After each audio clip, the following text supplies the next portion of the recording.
The gun was 6 inches from my face, close enough that I could see the scratches on the barrel, close enough to smell the oil and metal, close enough that when my heart hammered against my ribs, I wondered if he could hear it too. Blood stained my white dress.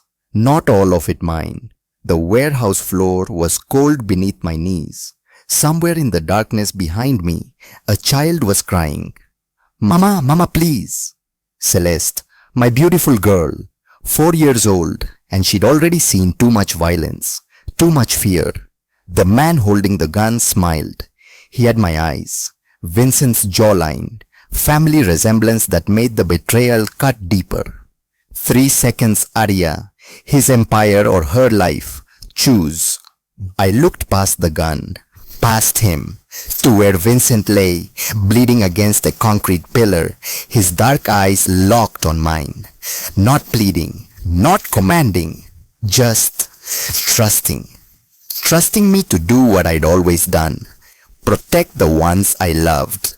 I choose, I whispered. But that moment, that choice, that was the end of the story. This is the beginning. Chicago, October, rain. The kind of rain that turns city lights into watercolor paintings. The kind that soaks through cheap shoes and makes your bones ache with cold. I had been on my feet for 11 hours. My name is Arya Winters, 25 years old. I was nobody. A ghost in a white apron, refilling coffee cups and forcing smiles at men who left $2 tips on $50 tabs. The espresso machine hissed like an angry cat. Steam rose in white tendrils that disappeared into the dim amber lighting of Café Luminara.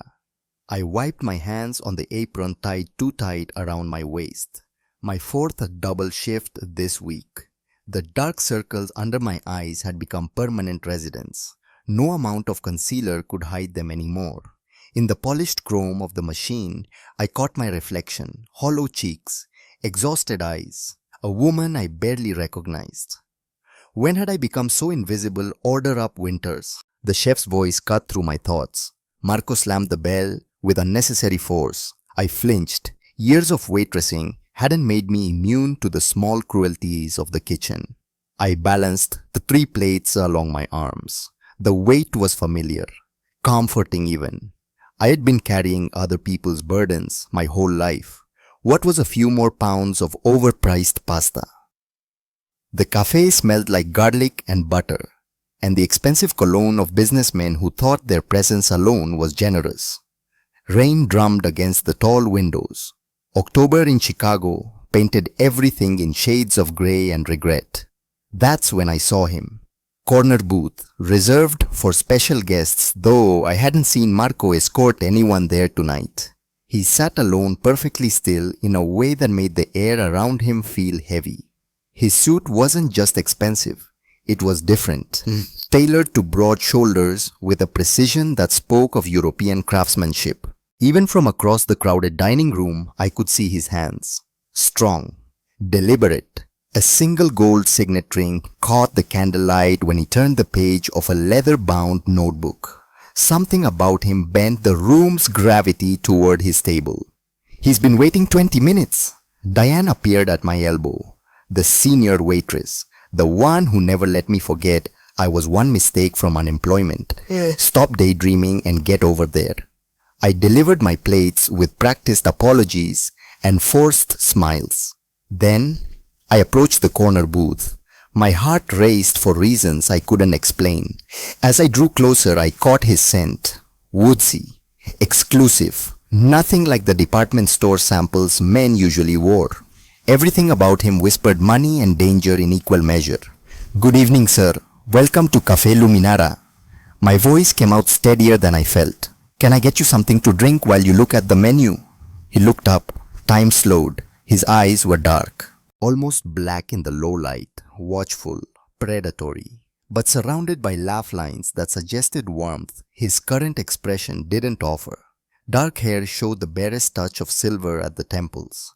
His face could have belonged in a Renaissance painting, all sharp angles and perfect proportions, beautiful, dangerous, utterly magnetic. Water, he said. His accent was subtle but unmistakably Italian, each syllable deliberate. Controlled. Your oldest vintage, the 2015 Barolo, if Marco still keeps it for special occasions. I hesitated. We didn't advertise that wine. Most customers didn't even know it existed. I'll have to check if we tell him it's for a friend. His eyes never left my face. He'll understand. I nodded and retreated, feeling his gaze follow me across the dining room like a physical touch. Marco's reaction told me everything I needed to know. His face went pale. Actually pale. In 5 years of working here, I'd never seen Marco afraid of anything. Whatever he wants, Winters. He gripped my arm hard enough to bruise. Understand the best table, the best service. And for God's sake, don't stare at him. Who is he? Marco's laugh held no humor. Someone who could buy this entire block and turn it to ash on a whim. Just serve him and keep your head down. I returned with wine that cost more than my monthly rent. My hands trembled slightly as I poured. When our fingers brushed as I handed him the glass, an electric shock ran through me. His hand was warm, the skin surprisingly smooth except for calluses I couldn't identify. Thank you. His eyes dropped to my name tag. Arya. The way he said my full name, not Ari, not the shortened version everyone used. My grandmother's name, the one I'd left behind with her grave. Something in my chest tightened. Just Arya is fine, I said quickly, his eyebrow arched. I prefer Arya Winters. It suits you better. There was no room for negotiation in his tone. The rest of my shift passed in a strange fog. No matter which table I served, my attention remained tethered to that corner booth. He sat there for hours, occasionally speaking in rapid Italian into a sleek black phone, his voice too low to catch actual words.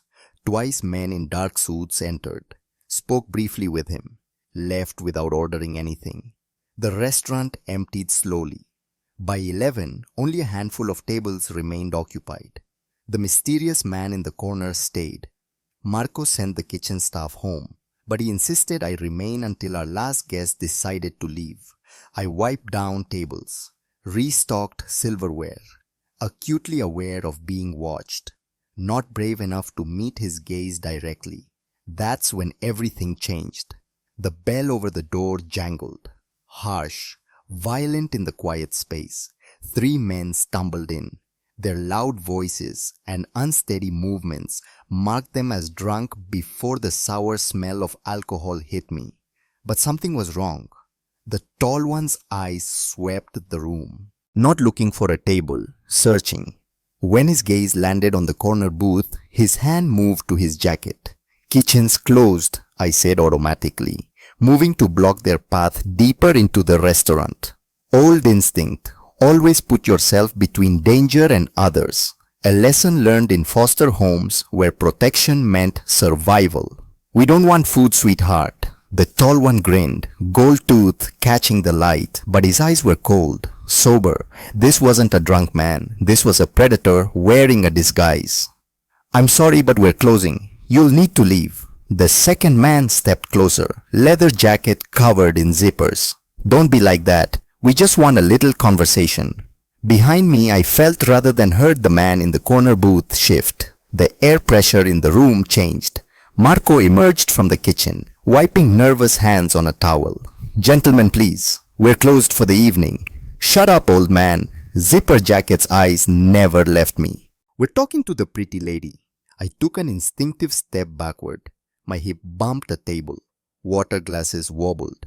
Then, a single word cut through the tension like a blade. Leave. Quiet, but carrying the force of a gunshot. The man from the corner booth hadn't raised his voice, hadn't even stood, but the command in that one word was absolute. For the first time, the 3 men seemed to notice him, their bloodshot eyes widening as they took in his presence. Mind your own business, fancy suit. Goldtooth's confidence wavered. In one fluid motion, the man stood, revealing his full height. The athletic build his tailored jacket had partially concealed. I won't repeat myself. I should have felt relieved, protected.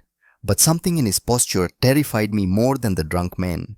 This was controlled violence, a cobra preparing to strike. This was a man used to being obeyed.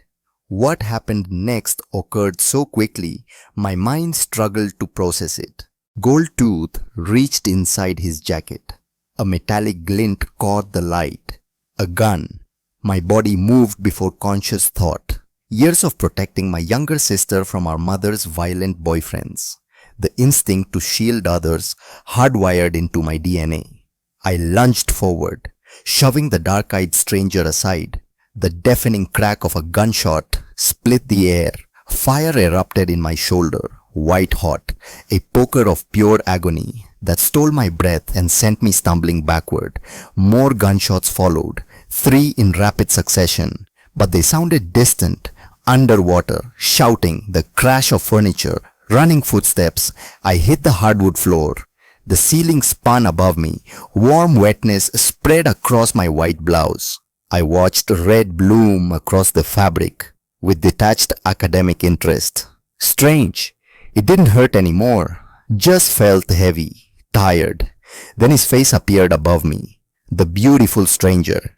His features transformed by rage, so pure it seemed to radiate heat. Gone was the controlled businessman, replaced by something ancient, terrifying, magnificent. He barked orders in Italian, his hands now stained with my blood, cradling my face with incongruous gentleness. Arya, my name sounded like a prayer and a curse simultaneously. Why would you do that, stupid, beautiful fool? I tried to answer, tried to explain that I'd seen danger and reacted, that it was instinct, nothing more. But I could only cough, tasting copper. Don't speak. His thumb brushed my cheekbone, so gentle. Help is coming. Stay with me.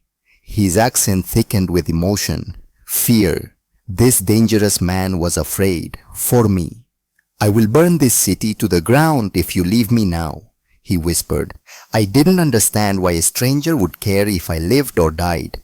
Didn't understand the possessive fury in his voice. But as consciousness slipped away, I knew with absolute certainty that I'd made a terrible mistake. Not in taking that bullet, but in drawing the attention of a man who looked at me like I was already his. The chaos of sirens and shouting faded, replaced by the steady rhythm of his heartbeat against my cheek as he lifted me into his arms. My last conscious thought was that I'd never felt so fragile and so safe at the same time. A contradiction that would define my entire existence from this moment forward. I drifted through fragments of consciousness, like scattered puzzle pieces, bright lights, urgent voices speaking rapid Italian, the antiseptic smell of hospital corridors, pain that ebbed and flowed, sometimes distant, sometimes so sharp it jolted me from comfortable darkness. Through it all, one constant remained, the sensation of someone holding my hand. A warm anchor in a sea of confusion. When I finally opened my eyes, fully autumn sunlight filtered through Venetian blinds, casting prison bar shadows across unfamiliar walls. This wasn't a hospital room, at least not like any I'd seen before. The space was expansive, high ceilings, what looked like genuine artwork on soft blue walls. Fresh flowers perfumed the air, their vibrant colors almost offensive against the sterile whites and creams of medical equipment surrounding the bed. You're awake, the deep voice startled me. I turned my head, even that small movement sending ripples of pain across my shoulder. The man from the restaurant sat in a chair beside the bed. He'd exchanged his blood-stained suit for dark jeans and a simple black shirt, sleeves rolled to reveal forearms corded with muscle. Despite the casual clothes, he radiated the same dangerous energy I remembered. Up close, I could see he was older than I'd initially thought. Early 40s perhaps, fine lines etched by experiences I couldn't begin to imagine. Where am I? My voice emerged as a rasp, throat desert dry. He reached for a glass of water on the nightstand, his movements precise and controlled as he held it to my lips. My home, private medical wing. I sipped gratefully, trying to process his words. Private medical wing, in his house. When you need medical attention as often as my associates do, he continued as if reading my thoughts. It becomes a necessary investment. The water caught in my throat. Associates who needed frequent medical attention. The clinical way he spoke of violence, Memories flooded back. The gun, the searing pain, the sound of more shots after I fell. The men who came into the restaurant, I started, are no longer a concern. His expression hardened, dark eyes turning to flint. One is dead, the others will wish they were once there found. A chill swept through me despite the warm blankets. He spoke of death so casually, like discussing the weather. How long have I been here? 3 days. His jaw tightened. You lost a significant amount of blood. The bullet missed major arteries but damaged muscle tissue.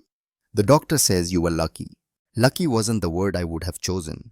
I attempted to sit up, gasping as pain lanced through my left shoulder. Instantly, his hands were there, supporting me with surprising gentleness, arranging pillows behind my back, his face uncomfortably close to mine. You need to rest, he said.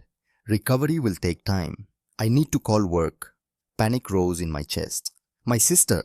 God, Ivy must be terrified. Where's my phone? Marco will fire me if I don't. His laugh cut me off, a sound both genuine and unsettling. Marco will not fire you. The restaurant is closed indefinitely for renovations, which it desperately needed anyway. The casual way he spoke of closing my workplace sent anxiety flooding through me. I can't afford to lose that job. My voice cracked with weakness I hated. I have rent due, my sister's medical bills. Your financial concerns are resolved. He said it simply, as though informing me it might rain later. I stared at him, unable to process what he was saying. Your apartment has been paid through the year. Your sister's medical expenses are covered.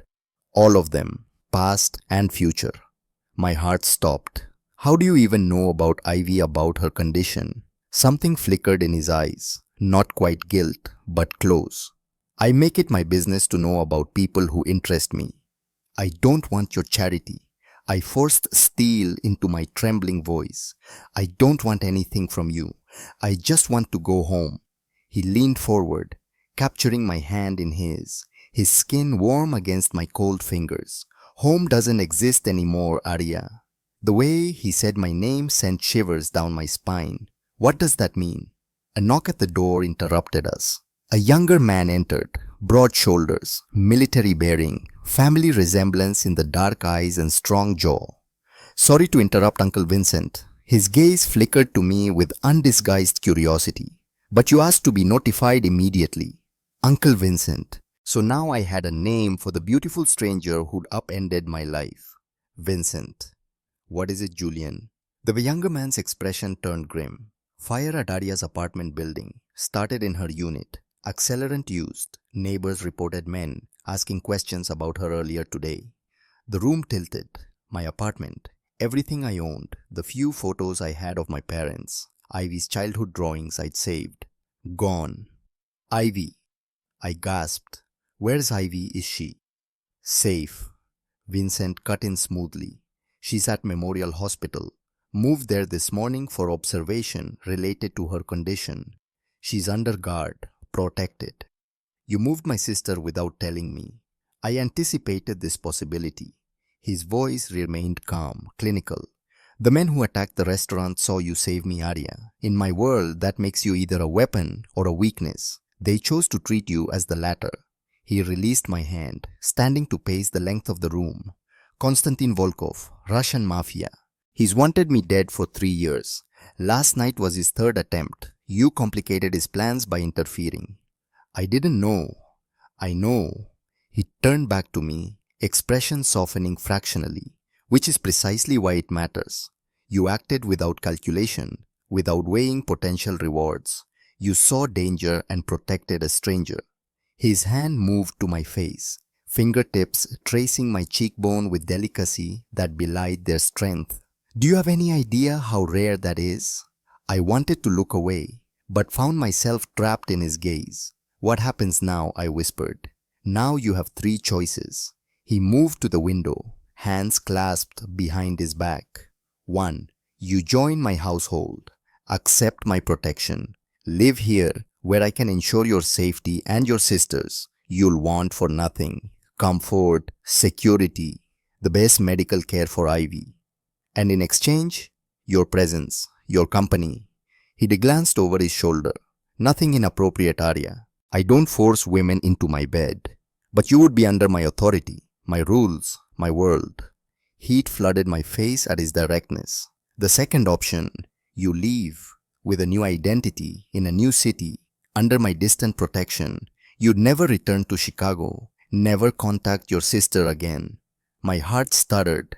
That's not an option. I know. Something like approval flickered in his eyes, which brings us to option 3. He turned fully, facing me across the sunlit room. You refuse both. You attempt to return to your old life, in which case Volkov's men will find you within 48 hours. They will use you to get to me, and they will not be kind. The clinical way he described my potential torture made bile rise in my throat. So I'm a prisoner either way. You're protected. He closed the distance between us. There's a difference. Is there? Anger gave me strength. You've paid my bills without asking, moved my sister without my knowledge, decided my future without my input. How is that protection and not captivity? For a heartbeat, genuine surprise crossed his features. Then, unexpectedly, he smiled. A real expression that transformed his face from intimidating to devastating. You're right. He sat on the edge of the bed, the mattress dipping under his weight. I'm used to making decisions and having them obeyed. It's been a long time since anyone challenged me. Get used to it, I said, surprising myself with my boldness. His smile deepened. I will stay. I continued, for Ivy's sake, to keep her safe. But I have conditions. Name them. I want to see her as often as possible. Agreed. I want to learn self-defense, how your world works. I won't be helpless again. Something shifted in his expression, respect mixed with calculation. Also agreed. Anything else? Don't treat me like property, like something you own. He was quiet for a long moment, then reached into his pocket. Withdrew a small velvet box. Inside was a ring. Delicate gold band with a small ruby set in antique filigree. In my world, symbols matter, he said quietly. This ring identifies you as under my protection. It tells anyone who understands such things that you are untouchable. He held it out. I stared at the beautiful, terrible thing. It's a collar, I whispered. It's a shield. He captured my hand, slipped the ring onto my finger. Perfect fit, of course. One that might save your life. The weight felt disproportionate to its size. I'll wear it, I said slowly. But that doesn't make me yours. His dark eyes held mine, something dangerous flickering in their depths. You're under my protection now, Arya Winters. In my world, that creates obligations, expectations. The sooner you understand that, the safer you'll be. Before I could respond, another knock interrupted. A woman's voice called from the hallway. Mr. Marcello, she's asking for her again. Vincent's expression shifted, something vulnerable flickering across his features. Come. The door opened. An older woman in a simple dress entered. Kind face, gentle eyes. Arya, this is Vera. She manages my household. Vincent stood. Vera, this is Arya Winters. She'll be staying with us. Welcome, dear. Vera's smile was genuine, warm in a way that made my chest ache with homesickness. Who's asking for me? I directed the question to Vincent. He hesitated. For the first time since I'd met him, he looked uncertain. My daughter, Celeste. She's 4 years old. She hasn't been well since her mother died 2 years ago. Won't eat, won't speak. The doctors say it's trauma-related. He moved toward the door, then paused. She heard your voice when they brought you in. Asked Vera who the singing lady was. It's the first time she's spoken in 3 months. My heart clenched. A little girl, motherless, suffering. I'd like to meet her, I said softly. Vincent's shoulders relaxed fractionally. Tomorrow, when you're stronger. For now, rest. Vera will help you with anything you need. He left, taking all the oxygen in the room with him. Vera moved to adjust my pillows, her hands gentle and practiced. He's not usually so, she searched for the word. Uncertain. You've unsettled him, dear, and that's no small feat. I don't want to unsettle anyone, I said tiredly. I just want my life back. Vera's expression turned sad. I'm afraid that life is gone, child, but perhaps. She tucked the blanket around me. Perhaps a new one is beginning. Sometimes the best gifts come wrapped in the strangest packages. After she left, I lay in the sunlit room, staring at the ruby ring on my finger. 3 days ago, I'd been invisible, a ghost serving pasta to people who never really saw me. Now I was somehow tangled with a mafia boss who looked at me like I was precious and terrifying in equal measure. A man who spoke of protection and possession in the same breath. A man whose daughter needed something I might be able to give, hope. Outside my window, I could see manicured gardens, high stone walls. Beyond those walls was my old life, modest, struggling, but mine. Somehow, I knew returning to it wouldn't be simple. Sleep claimed me eventually, dragging me into dreams where I ran through endless corridors, pursued by faceless men, while Vincent Marcello watched from the shadows, waiting to catch me when I fell. The phone call came at 3 in the morning. I'd been living in Vincent Marcello's world for 2 weeks. 2 weeks of learning that safety came with invisible chains. That protection felt suspiciously like possession. 2 weeks of watching a 4-year-old girl slowly come back to life. Celeste, dark curls like her father's, eyes that had seen too much grief for someone so small. The first time Vera brought her to my room, she'd stood in the doorway, silent, watching me with the wary stillness of a wounded animal. I didn't rush her, didn't overwhelm her with false cheer the way her previous nannies had tried.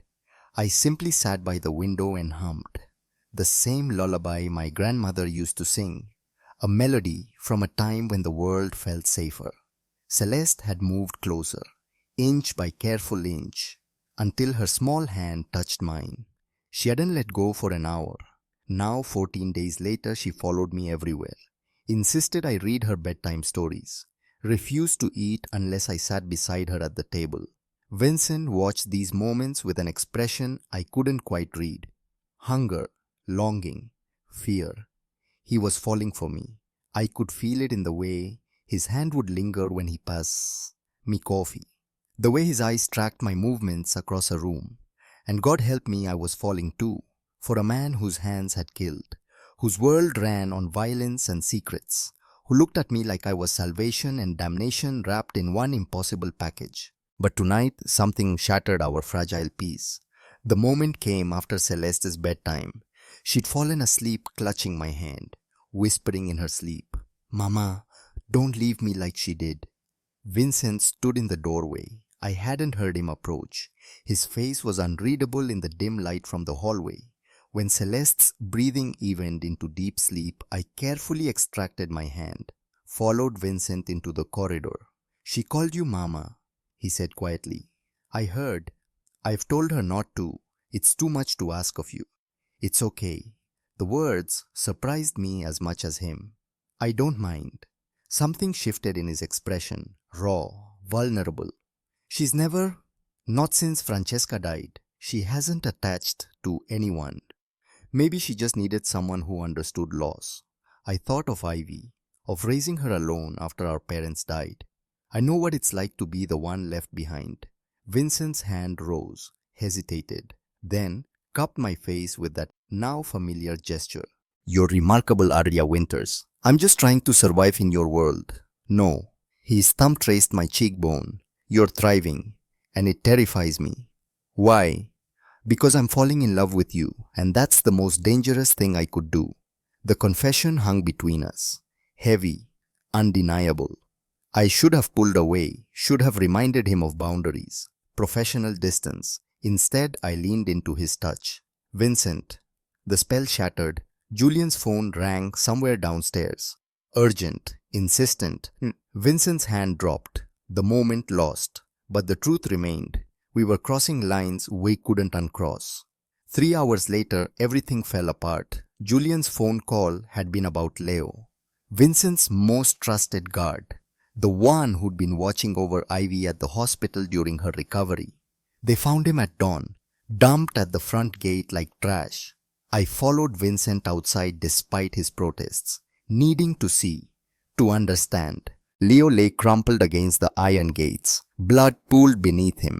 His face was unrecognizable, swollen, broken, but he was breathing.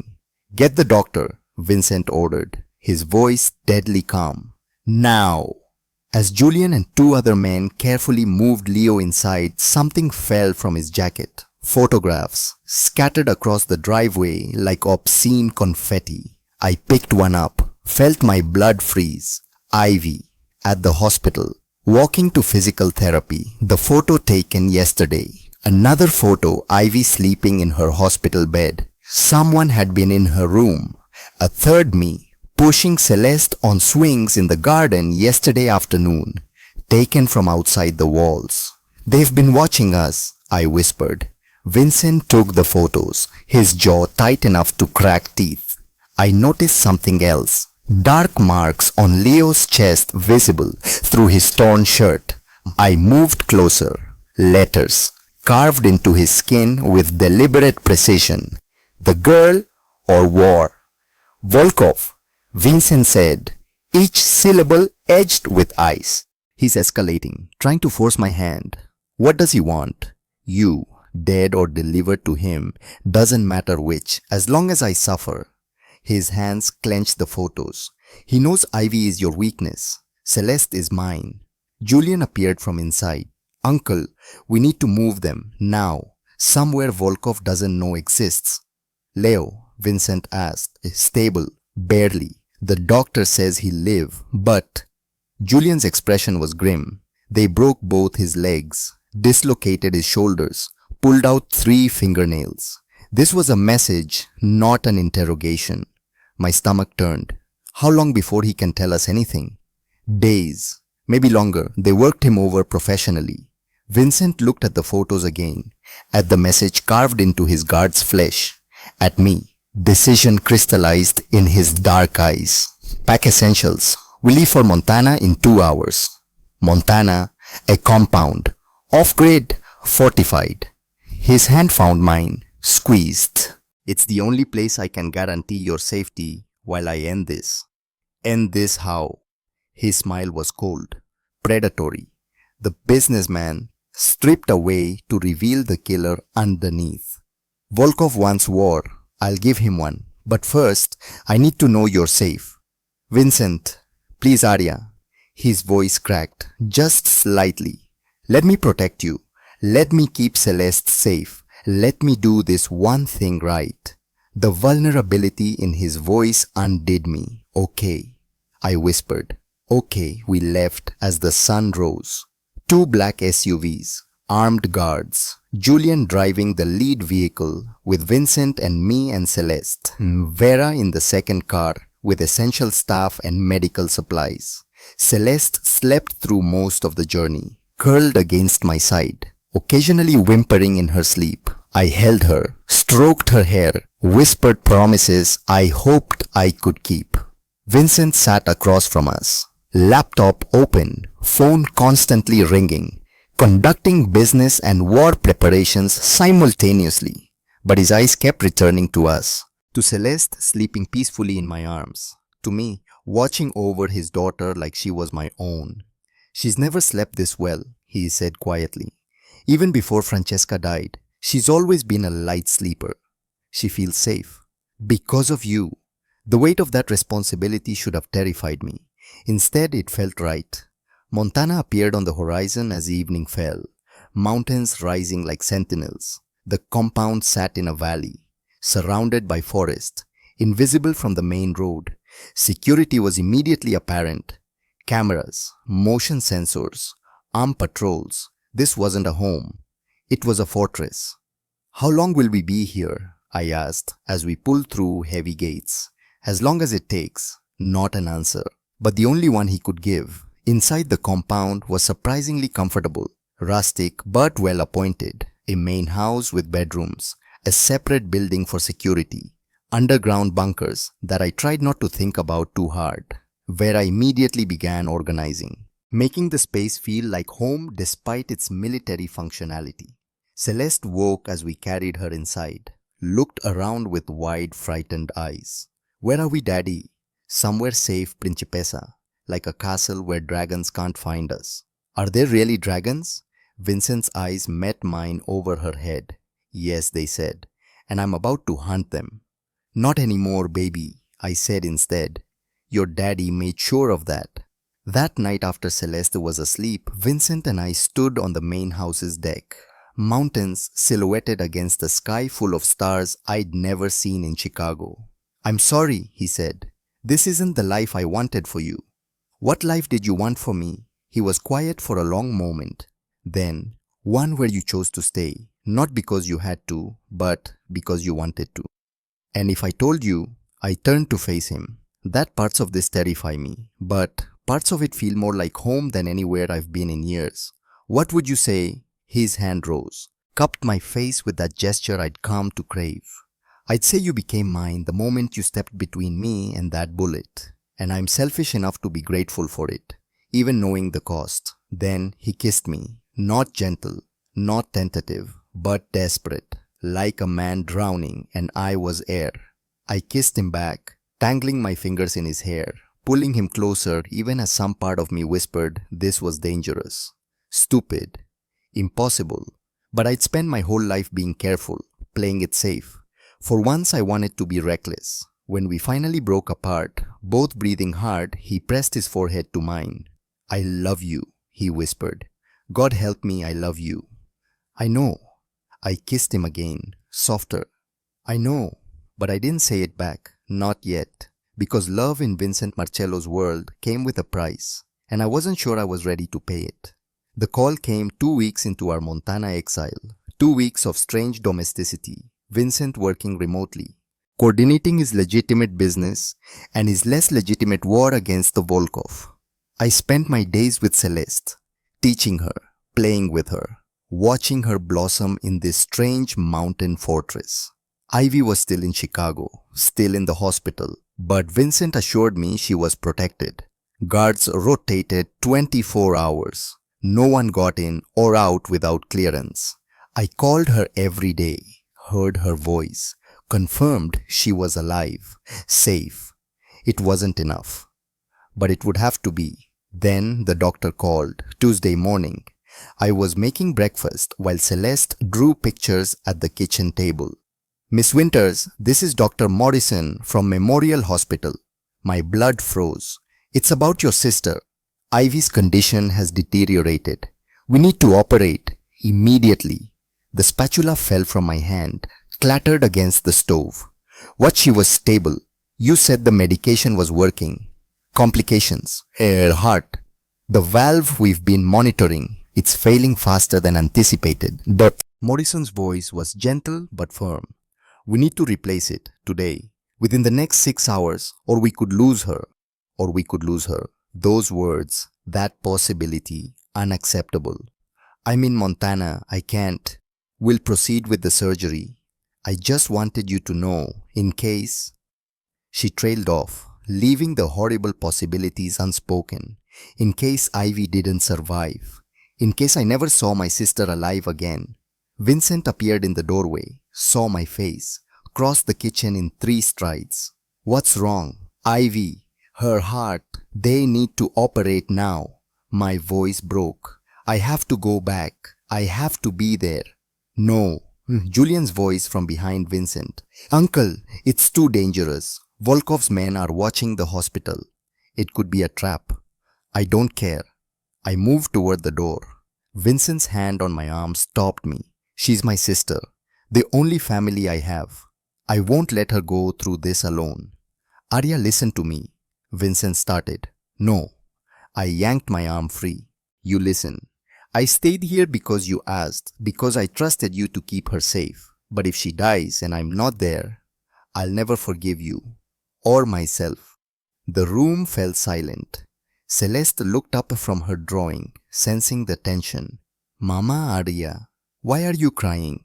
I hadn't realized I was. Vincent's face softened. He looked at me. At Celeste, at Julian's warning expression, then made his choice. We go, all of us, maximum security, but we go. The private jet touched down in Chicago 4 hours later. Every minute felt like an eternity. Vincent on his phone, coordinating security, Julian arguing about exposure risks, me sitting frozen, imagining all the ways Ivy could die while I was trapped at 30,000 feet. Celeste sat in my lap, quiet, serious. Sometimes she'd pat my hand. "It'll be okay, Mama Arya. Daddy fixes everything." I wished I had her faith. The hospital was chaos, surgical teams prepping, me signing consents with shaking hands, Vincent beside me, a wall of protective fury. "I want my best people on her," he told Dr. Morrison, quiet, deadly. "If she doesn't survive, we'll do everything possible, Mr. Marcello." It wasn't a promise, just a statement of intent. They took Ivy back. She looked so small on that gurney, pale, frightened. "I love you," I called as they wheeled her through the double doors. "Love you too, sis." Her voice was barely a whisper. "Don't let the cute guy do anything stupid while I'm gone." Then she disappeared into surgery, and the waiting began. Vincent had arranged a private waiting room, comfortable chairs, good coffee, but none of it mattered. I paced, wore a path in the carpet, counted ceiling tiles, watched the clock with intensity that made seconds feel like years. Celeste colored quietly in the corner. Vera brought food no one ate. Julian stood guard outside, a silent sentinel. Vincent sat, perfectly still, watching me. "Sit down, Arya. You're recovering from a gunshot wound. You'll hurt yourself." "I can't." My voice cracked. "If I stop moving, I'll fall apart." He rose in one fluid motion, crossed to me, pulled me against his chest. I fought him for exactly 3 seconds. Then I broke. Sobs tore from my chest. Ugly, raw, all the fear and exhaustion and grief I'd been holding back for weeks, years, maybe my whole life. Vincent held me through it, one hand cradling my head, the other arm wrapped around my waist, his heart beating steady beneath my ear. "I lost my wife on a table like this," he said quietly. "Celeste was only 2. Complications during a routine surgery. They said it should have been simple, safe." I pulled back to look at him. His face was carefully neutral, but pain flickered in his dark eyes. Francesca was laughing when they took her back, making jokes about how she'd be back to dancing within a month. His jaw tightened. I never heard her voice again. One of Vincent. "I'm telling you this because I understand what you're feeling right now. The helplessness, the rage at a universe that takes good people for no reason." His hands cupped my face, thumbs brushing away tears. "But I won't let you lose your sister. Whatever it costs, whatever it takes, Ivy's going to survive this.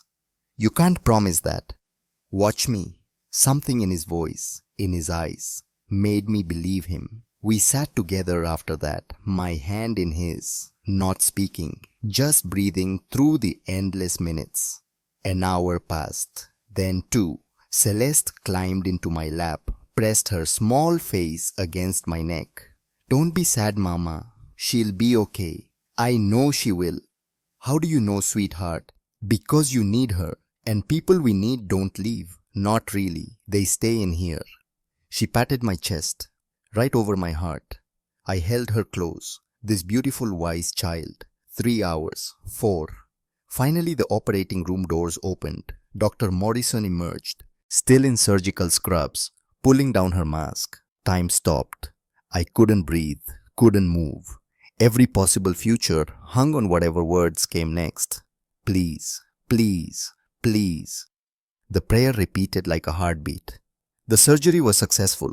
Dr. Morrison smiled, actually smiled. We replaced the valve, repaired the damaged tissue. Ivy's in recovery now. Vital signs are strong, stable. The room tilted. Vincent's arm caught me before my legs gave out. "She's okay," I gasped. "She's really okay. She'll need time to heal. Months of careful recovery. But yes, Miss Winters, your sister is going to be fine." I don't remember making the decision to move. One moment I was standing, the next I was in Dr. Morrison's arms, hugging a surprised surgeon and sobbing thank you over and over. When I finally pulled back, Vincent was there, steady, solid. I turned to him, saw my own relief reflected in his dark eyes. And without thinking, I kissed him. Not gentle, not calculated, just pure feeling. His hands were in my hair, pulling me closer, kissing me back with an intensity that made the hospital corridor disappear. When we finally broke apart, both breathing hard, I whispered against his lips, "Thank you for getting me here, for making me believe." His hand cupped my face. "Always, for as long as you let me." The next 3 weeks passed in a blur of recovery and domesticity I'd never experienced. Ivy healed in a private room Vincent arranged, the best care money could buy. I split my time between the hospital and Vincent's Chicago penthouse, watching my sister grow stronger while I grew more entangled in a life I'd never chosen. But somewhere along the way, it stopped feeling like captivity. It started feeling like family. Celeste would wake from nightmares calling for me. Mama Aria, Mama Aria, I'm scared." The first time it happened, Vincent appeared in my doorway at his penthouse, conflict written across his features. "I'm sorry. I should tell her not to call you that. It's too much to ask." "It's okay." I gathered Celeste into my arms, felt her small body relax against mine. "I don't mind." Vincent watched us with an expression that made my heart ache. Dinners became family affairs. Vincent would cook simple Italian dishes his mother had taught him. Celeste would help me set the table, carefully placing forks and knives while narrating elaborate stories about her stuffed animals. Vera would join us, sometimes Julian, the line between employer and employee blurring into something warmer. One evening, Vincent taught me Italian phrases, his lips close to my ear as he corrected my pronunciation, sending shivers down my spine that had nothing to do with fear. "Sei la mia luce," he murmured. "You are my light." "That's beautiful." "It's true." His hand covered mine on the table, in front of Celeste, in front of everyone. A claim, a promise. Later, after Celeste was asleep, we'd sit on the terrace overlooking the city, talking for hours, about everything and nothing. He told me about growing up in his father's shadow, the weight of expectations, the moment he realized the family business wasn't importing olive oil like they claimed. I told him about foster care, the homes where I'd learned to make myself small, invisible, the determination to give Ivy a better childhood than I'd had. "You succeeded," he said quietly. "She adores you, trusts you completely." Sometimes I think I failed her. All those years struggling. Maybe if I'd made different choices. "You gave her love." His thumb stroked the back of my hand. "Everything else is just details." We almost kissed that night, leaning closer on the terrace, the city lights painting everything in gold and shadow. But Celeste's voice called from inside. "Daddy, Mama Aria, I need water." We broke apart laughing. "She has impeccable timing," Vincent said ruefully. "She's protecting me," I countered. "Smart girl, knows her father's dangerous." His smile faded, eyes going serious. "I am dangerous, Aria. Don't forget that." "I know exactly who you are, Vincent Marcello." I stood, moving toward the door. "And I'm still here." I felt his gaze on me all the way inside, burning, wanting, holding back only by the thinnest thread of control. The day everything fell apart started like any other. Ivy had been discharged, staying in a guest room to continue recovery. She was strong enough to walk the gardens now, color returning to her cheeks. I'd taken Celeste to the park, a small 1-3 blocks from Vincent's building. Julian followed at a discreet distance, ever the watchful guardian. Celeste loved the swings, would laugh with pure joy as I pushed her higher, higher, her dark curls flying in the autumn wind. "Watch me, Mama Aria, I'm flying." "I see you, sweetheart. You're so brave." She'd never called me just Aria anymore, always Mama Aria. Vincent had stopped correcting her. I had stopped pretending it didn't make my heart full enough to burst. "One more time," Celeste called. "One more push." I obliged, sending her soaring into the blue October sky. That's when it happened. One moment she was laughing. The next the swing chain snapped. Old equipment, rusted metal I should have checked more carefully. Celeste flew through the air, arms pinwheeling, a small scream cutting off as she hit the ground. Hard. Celeste. I was running before conscious thought. Julian was faster, reaching her in seconds. But I got there just as her eyes rolled back, blood trickling from a cut on her forehead. Baby, can you hear me, Celeste? Sweetheart, stay with me. Her eyes fluttered open, unfocused, confused. Mama, my arm hurts. Her left arm hung at an unnatural angle. Broken. We're going to get you to a doctor, okay? You're going to be fine. Julian already had his phone out, calling Vincent, calling an ambulance. But procedure demanded we go to the emergency room, not Vincent's private doctors. Later I would understand this was the beginning of the trap. At the time I only knew terror. The emergency room at Chicago General was chaos. Crying children, overwhelmed staff, the smell of antiseptic and fear. They took Celeste back immediately, her small hand reaching for me. Mama Aria, don't leave me. I'm right here, baby. I'm not going anywhere. I stayed with her through the x-rays, the cleaning of her head wound, held her hand while they set her broken arm. She was so brave, only crying a little, squeezing my hand tight enough to hurt. Vincent arrived as they were putting on the cast, his face pale, jaw tight with controlled panic. Principessa, he gathered Celeste into his arms with infinite care. You scared me. I'm okay, Daddy. Mama Aria took care of me. His eyes met mine over her head, gratitude and something deeper swirling in their dark depths. The doctor was young, thorough. She examined Celeste with professional competence. Then she noticed the bruises, old bruises, fading yellow-green marks on Celeste's ribs, her upper arms. Bruises I'd seen before. Asked Vincent about. He'd said she'd fallen a few weeks ago, before I arrived. I thought nothing of it then. Now watching the doctor's expression change, I felt the first tendril of dread. Mr. Marcello, can I speak with you privately? Anything you need to say can be said in front of Aria. She's Celeste's. He paused. She's family. The doctor's eyes flickered to me. Assessment, judgment. These bruises, can you explain how they occurred? A fall several weeks ago, Vincent replied calmly. She tumbled down some stairs. It looked worse than it was. And today's incident, Miss Winters, you were supervising. Yes, the swing chain broke. It was an accident. The doctor made notes, her expression carefully neutral. I'll need to file a report. Hospital policy, when we see patterns of injury in children. The temperature in the room dropped 10 degrees. Vincent's voice went soft. Dangerous. Are you suggesting something, doctor? I'm following protocol. Mr. Marcello, nothing more. She left, taking Celeste's chart with her. I felt sick. Vincent, this is bad, isn't it? It's fine, but tension radiated from him in waves. Just procedure. We'll be home soon. We weren't. 20 minutes later, 2 police officers entered, a man and a woman, both with the carefully blank expressions of people about to deliver bad news. Aria Winters. My heart stopped. Yes. We need you to come with us. We have some questions about your relationship with Celeste Marcello. What? No, there's been a misunderstanding.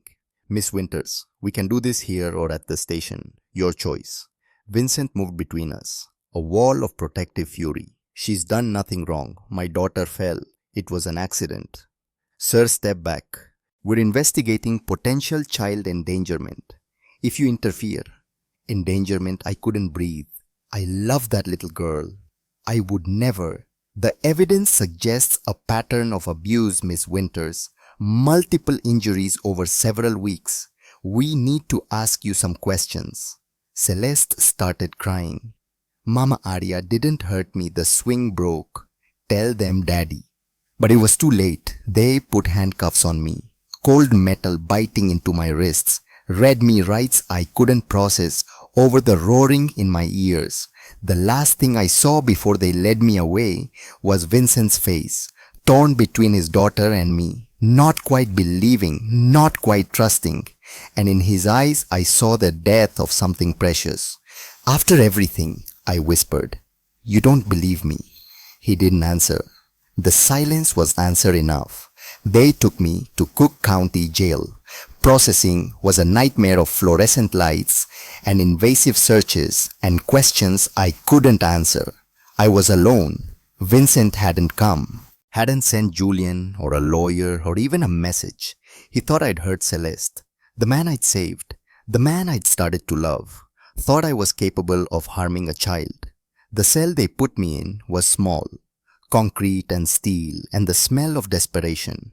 My cellmate was a woman named Marie, 40-something, hard eyes, watching me like a predator sizing up prey.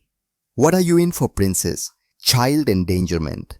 The words tasted like poison, but I didn't do it. I didn't hurt her. Marie snorted. "Yeah, everyone in here is innocent." I curled on the thin mattress, shoulder throbbing, heart breaking. Outside, the sun set on my first day in hell. The first beating came on day 2.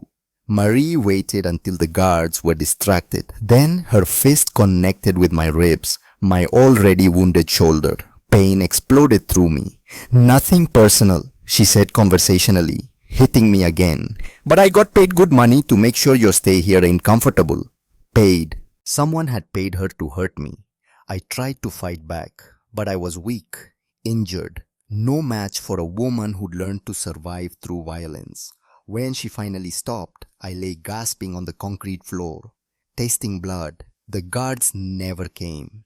They'd been paid too, to look the other way. Someone wanted me to suffer, and I had a terrible suspicion I knew who. Day 3, Ivy came to visit. They brought me to a room divided by bulletproof glass. My sister sat on the other side, looking healthier than she had in months, but her eyes were red from crying. "Arya," her voice broke. "They're saying you hurt that little girl, but I know you. You couldn't. You wouldn't." I didn't. Each word hurt, bruises making it hard to breathe. "Someone's setting me up, Ivy. I don't know who or why, but Vincent hasn't called, hasn't tried to help you." Ivy's anger was fierce, protective. How could he think you'd hurt a child? That was the question that tormented me through sleepless nights. How could he doubt me after everything we'd shared, everything I'd done? "Maybe I was wrong about him," I whispered. "Maybe he's just a monster in an expensive suit. Then why does my heart still break for him?" Ivy pressed her hand to the glass. I matched it with mine, as close to touching as we could get. "Hold on," she said. "I'm trying to find you a lawyer, someone who'll actually fight for you." But I could see the hopelessness in her eyes. We both knew the truth. I was alone in this. Night 3, I prayed for the first time in years, kneeling on cold concrete, hands clasped like my grandmother had taught me. "God, if this is punishment for loving him, I accept it. But please, please don't let Celeste think I abandoned her. Don't let her believe I hurt her." Tears fell silently in the darkness. "And if this is how my story ends, let Ivy know I died loving her, that she was the best thing in my life." I'd never felt so broken, so utterly defeated. The beautiful fool who'd saved the wrong man. Then everything changed. Day 4, morning. The guard appeared at my cell. "Winters, you're being released." I blinked, certain I'd misheard. "What?" "Charges dropped. You're free to go." Marie whistled low. Well, well, guess somebody found their conscience after all. In the processing area, Vera waited, her kind face tight with fury. She wrapped me in a careful hug, mindful of my injuries. "I'm so sorry, child. If I'd known sooner." "Known what?" "The truth. Come. Vincent's waiting." We drove in silence to his building, every bump making my bruised body scream. Vincent was pacing his office when we arrived. He looked terrible, unshaven, dark circles under his eyes, suit rumpled like he'd slept in it, if he'd slept at all. He froze when he saw me, eyes going wide with horror at my visible injuries. "Arya, don't." I held up a hand. "Just tell me why I'm here." Vera moved to a laptop on his desk, pulled up security footage. I went through every camera in the house, she said quietly, looking for evidence of the old bruises the doctor mentioned. The video showed Celeste, 3 weeks ago, on the main staircase, and a man I'd never seen before pushing her down the stairs. The resemblance to Vincent was unmistakable. Younger, harder around the edges, but definitely family. Dante, Vincent said, voice rough with emotion. My younger brother, he's been unstable, jealous. I didn't realize he'd actually harm Celeste to hurt me. More footage showed a nanny carefully applying makeup to Celeste's bruises, the same nanny who'd quit the day before I arrived. Both paid by Dante to abuse and conceal, to frame me when the opportunity arose. I'm so sorry, Vincent's voice broke. I failed you. I failed Celeste.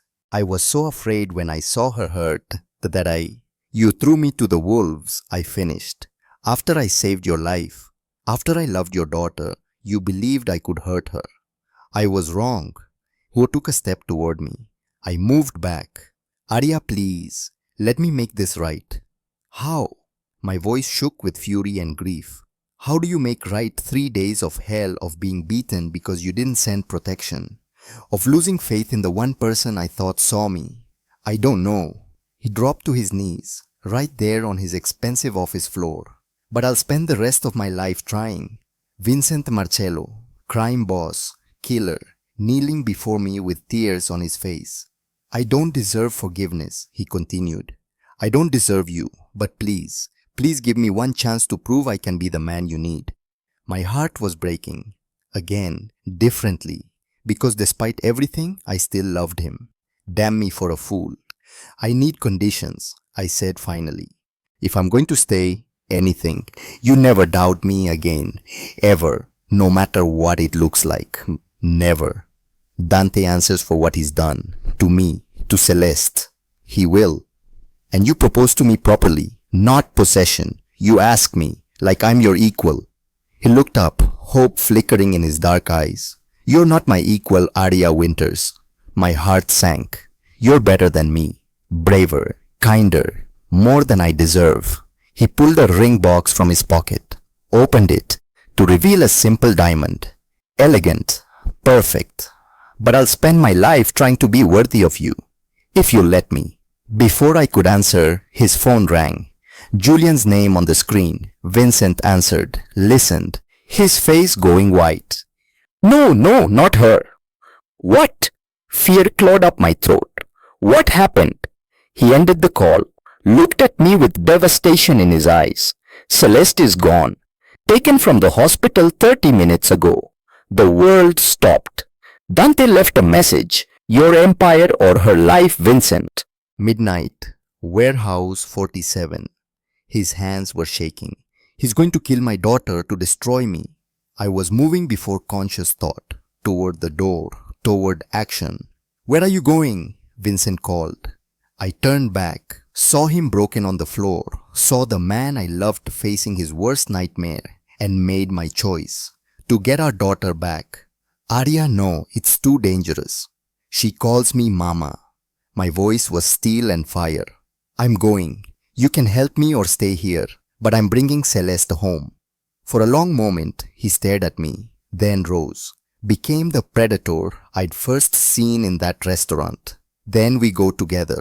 He held out his hand. As partners. I took it and walked into war. The warehouse district smelled like rust and rain and decades of forgotten industry. Warehouse 47 sat at the end of a dead-end street, broken windows like missing teeth, graffiti scarring brick walls that had once housed legitimate business. Now it was just another corpse in Chicago's industrial graveyard, the perfect place for violence. We had 2 hours until Dante's midnight deadline, 2 hours to plan, to prepare, to accept that some of us might not walk out alive. Vincent's war room was exactly what I'd imagined. Maps, blueprints, men with hard eyes and harder hands, Julian coordinating security positions. Other faces I'd seen around the house but never really noticed. These were Vincent's soldiers, his family, in the truest Mafia sense. and they were preparing to go to war for a 4-year-old girl, for Celeste, for me. The warehouse has 3 entry points. Julian pointed to the blueprints spread across the table. Main loading dock, side door here, roof access, but it's unstable. Dante will expect a frontal assault, Vincent said, his voice cold, clinical. Oh, the businessman replaced it entirely by the predator. He'll have men positioned at the obvious entries. So we use the obvious. I spoke for the first time since we'd gathered. Every head turned toward me. We give him what he expects. Vincent's eyes met mine, dark, turbulent. Explain. He took Celeste to draw you out, to make you emotional, reckless. I moved to the blueprints, studied the warehouse layout with eyes that had learned to see danger everywhere. But he doesn't know me, doesn't take me seriously. I'm just the waitress who got lucky with a bullet. Arya. I walk in alone, hands up, offering to trade myself for Celeste. My finger traced the main entrance. While everyone's watching me, your team moves into position. Absolutely not. Vincent's hands slammed on the table. I won't use you as bait. You're not using me, I'm volunteering. I turn to face him fully. She calls me Mama Vincent. I won't let her die afraid. The room fell silent. Julian cleared his throat.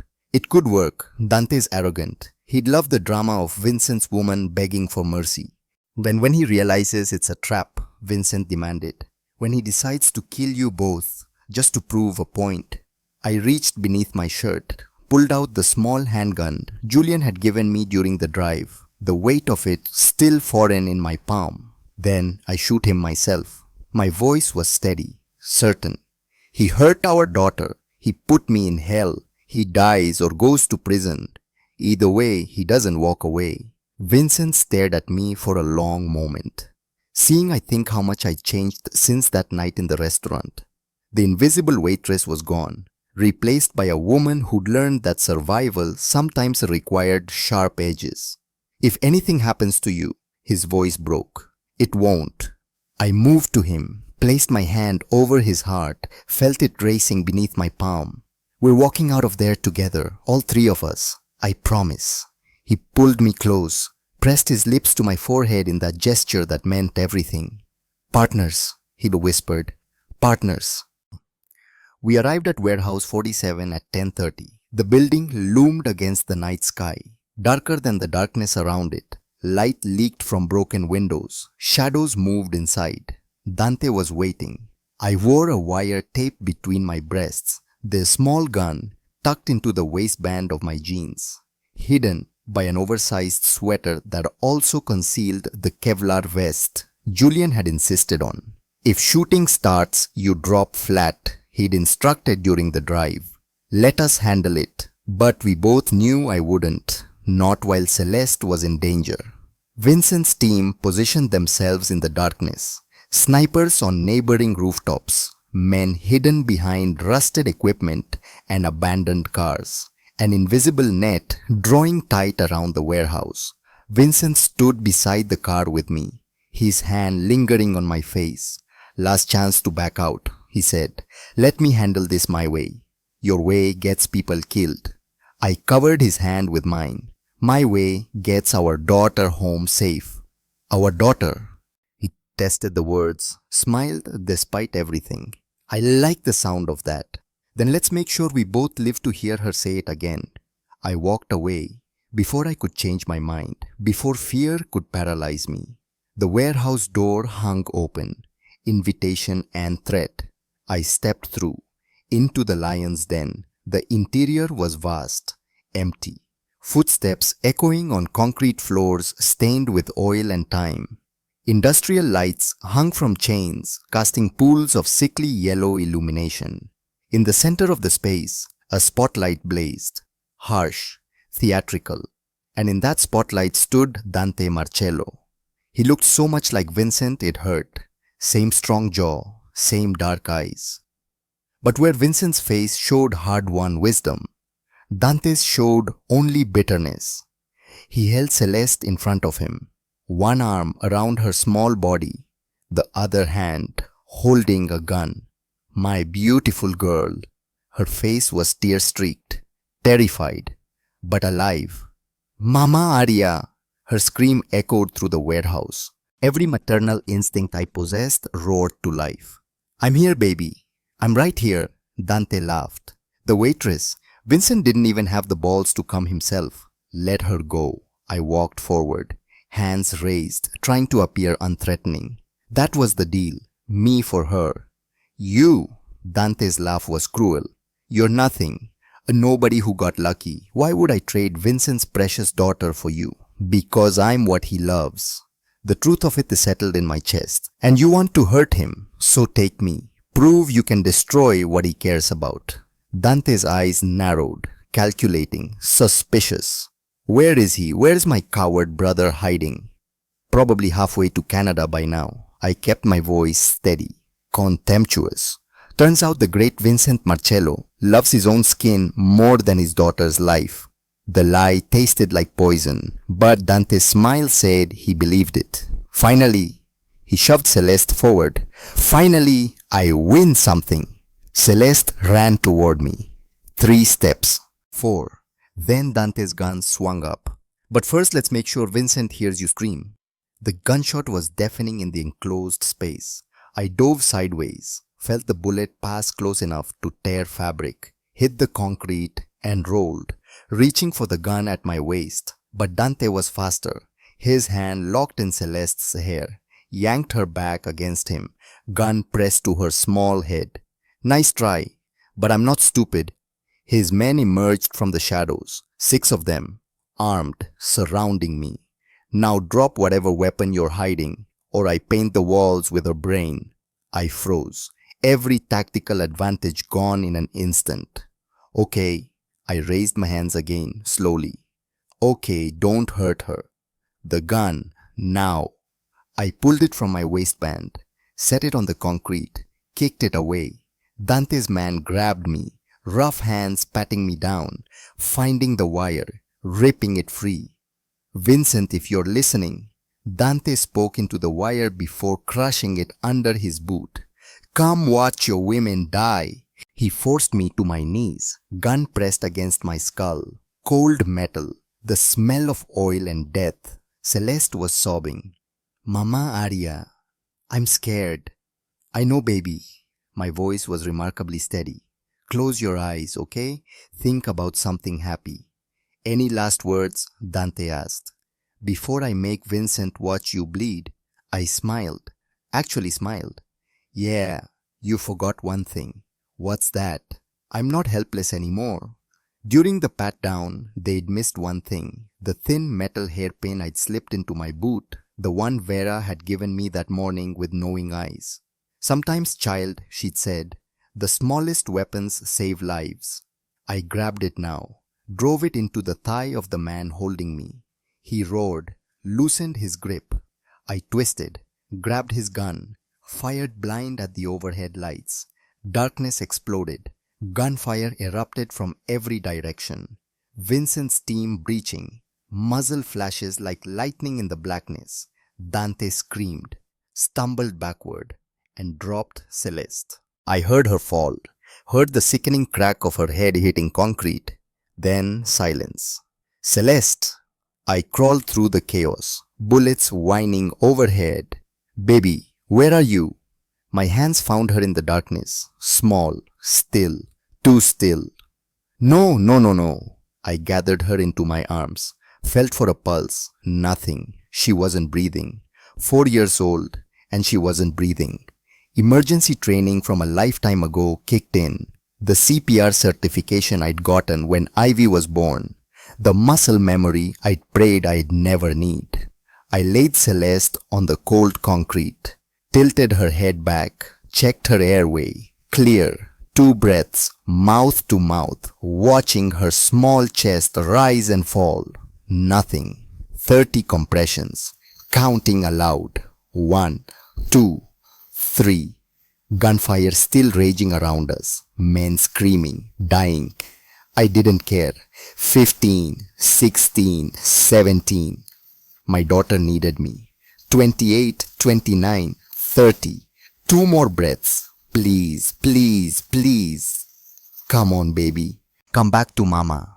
30 more compressions. Tears streaming down my face. Breathe, Celeste. Breathe. Her chest hitched. Once. Twice. Then a gasping cough. Air flooding into small lungs. Her eyes opened. Unfocused. Terrified. Mama! I sobbed.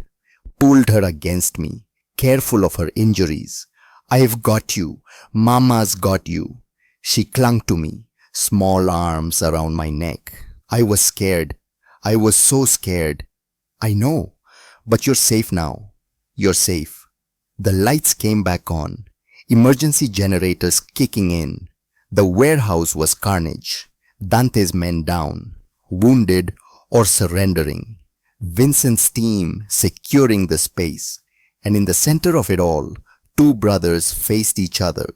Vincent had Dante pinned against the concrete pillar, one hand around his throat, the other drawn back, fist bloody from repeated impacts.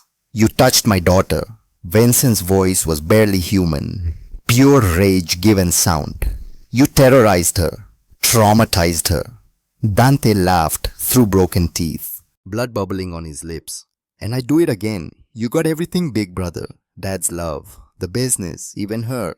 He spat blood. I got nothing but your shadow. So you hurt a child. Vincent's face connected again. You framed an innocent woman. You became the monster you always accused me of being. At least I'm honest about it. Dante's hand moved, lightning fast, gun appearing from nowhere, pressed against Vincent's temple. Any last words, brother? Time slowed. I saw Vincent's eyes. Resignation, acceptance, maybe even relief. He'd spent his whole life in violence. Maybe dying by it seemed fitting. But I'd saved him once. I'd do it again. The gun I'd taken from Dante's man was still in my hand, heavy, loaded. I raised it, aimed, and fired. The shot echoed like thunder. Dante screamed, fell, clutching his shoulder where my bullet had torn through. Not lethal. I'd aimed carefully, deliberately. He deserved to face justice, not a quick death. Vincent turned, saw me standing there, Celeste in one arm, smoking gun in the other. Something shifted in his expression. Awe, love, a little bit of fear. She does, I said quietly, answering Dante's question from moments ago. I do have last words. I walked forward, gun still trained on Dante writhing on the floor. Don't ever touch my family again. The warehouse doors burst open, FBI agents flooding in, bulletproof vests, weapons raised. Julian lowered his gun, nodded to Vincent. You called them, I said, not a question. I'm done with blood. Vincent and moved to my side, one hand on Celeste's head, the other on my waist. You taught me there's another way. Dante was hauled to his feet, screaming threats, promising vengeance. Dante Marcello, the lead agent announced, you're under arrest for kidnapping, child endangerment, attempted murder, racketeering. The litany continued as they cuffed him, read him rights he spat at. I'll kill you all. He struggled against the agents. You hear me, Vincent? You're dead. She's dead. The brat's dead. Take him away, Vincent said quietly. As they hauled Dante toward the doors, the lead agent approached Vincent. Mr. Marcello, we also have movement on the Volkov case. Your evidence, the financial records, the communications intercepts gave us everything we needed. Vincent's expression didn't change. And Konstantin Volkov was arrested 2 hours ago in New York, attempting to flee the country. He's looking at life without parole on RICO charges. Multiple murders, racketeering, human trafficking. The agent paused. Whatever you did to gather that intel, we're not asking questions, but you helped take down one of the biggest criminal organizations on the East Coast. After he left, I looked at Vincent. You were working with the FBI while Dante was taking Celeste. I made the call before we left for the warehouse. If we didn't survive, his jaw tightened. At least Volkov would pay for what he'd done. To Leo, to us. It's really over. It's really over. And just like that it was, justice served, not through violence, through the system I'd always believed in. For the first time in weeks, I could breathe. The ambulance ride was a blur. Paramedics examining Celeste, checking her vitals, the knot on her head, her breathing. She's okay, one assured me. Concussion, some bruising, but she's going to be fine. And you, ma'am, another paramedic gestured to my blood-soaked sweater. Are you injured? I looked down, realized the blood wasn't mine, Dante's, from when I'd shot him. I'm okay, but Vincent was already there, hands running over me, checking for wounds, making sure I was whole. You shot him, he said, wonder in his voice. You actually shot him. I wasn't going to let him kill you. I cupped his face, saw my own hands shaking. Adrenaline crash beginning. Not after everything we've survived. His forehead pressed to mine. I love you. God help me, I love you so much it terrifies me. Good. I kissed him. Soft, brief. Fear means you have something to lose. Celeste stirred between us. Daddy, Mama are the bad men gone. All gone, princess. Vincent gathered her into his arms. Careful, gentle. You're safe now. Forever. Forever. She looked at me. Those dark eyes so like her father's. You saved me, Mama Arya. Always, baby. I'll always save you. The three of us held each other as the ambulance raced toward the hospital. A family forged in violence, but held together by something stronger, love. I woke in a hospital room for the second time in a month, but this time was different. This time, Vincent and Celeste slept in chairs beside my bed, his hand holding mine, even in sleep. Celeste curled in his lap, both peaceful, safe. The door opened quietly. Ivy slipped in, looking healthier than I'd seen her in years. Color in her cheeks, strength in her movements. Hey sis, she smiled. You scared me again. I'm okay. My voice was hoarse, throat raw from smoke inhalation I didn't remember. We're all okay. The doctors say you have a mild concussion, bruised ribs, powder burns on your hand from firing the gun. Her eyes were serious. But you saved that little girl's life, Arya. The paramedics said if you'd been even a minute slower with the CPR. I wasn't. I squeezed her hand. I couldn't be. Vincent stirred, eyes opening, seeing me awake. Relief crashed across his features like a wave. Arya. My name was a prayer, a benediction. Celeste woke too, careful not to jostle her bandaged head. Mama. She reached for me. I gathered her close. Breathing in her little girl's scent. Proof she was alive. Real. Mine. Vincent moved to the other side of the bed, and suddenly we were all together, holding each other, this broken, beautiful family. Later, after Ivy left, after Celeste dozed off again, Vincent pulled something from his pocket. The ring box. The one from his office, what felt like a lifetime ago. But instead of standing over me, he knelt beside the hospital bed, eye level, equal. Arya Winters. His voice shook slightly. I'm not ordering you. I'm not claiming you. I'm asking you. He opened the box. The diamond caught the morning light. Simple. Perfect. Will you marry me not because you're mine, but because I want to be yours for however long you'll have me? Tears streamed down my face. But before I could answer, I needed him to understand something. I shot someone, Vincent. My voice broke. I pulled the trigger and watched Dante fall, and God, I didn't even hesitate. He set the ring box aside, took both my hands in his. You saved the man you love. You protected your family. That doesn't make you a monster, Arya. It makes you human. What if I'm becoming like your world, like you're nothing like that world? His grip tightened. Dante hurt a child, tortured you, would have killed me. You didn't shoot him for power or revenge. You shot him for love. It still weighs on me. I know, and I've already arranged for a counselor, someone who specializes in trauma. His thumb brushed my knuckles. You saved me again. Now let me help you save yourself from the cost of it. That's when I knew this man understood me, all of me. Even the parts I was afraid to show. Yes, I whispered. 1,000 times yes. His smile was brilliant, devastating. He slipped the ring onto my finger, then kissed me. Soft, sure, home. Celeste stirred. Did you say yes, Mama? I did, sweetheart. Good. She clapped her small hands. Now we're a real family. We were always a real family, Princess, Vincent said. Now we're just making it official. Ivy returned with coffee, saw the ring, started crying happy tears. And despite the hospital room, the injuries, the trauma we'd all survived, we laughed because we'd made it through the fire and come out stronger on the other side. The Montana compound looked different in spring. Green valleys, wildflowers, mountains still capped with snow against the crystalline blue sky, perfect for a wedding. I stood in the small bedroom that served as a bridal suite, Vera adjusting the simple white dress we'd chosen together. Nothing elaborate, nothing showy, just me, finally becoming who I was always meant to be. Aria Marcello, you look beautiful, child. Vera's eyes were wet.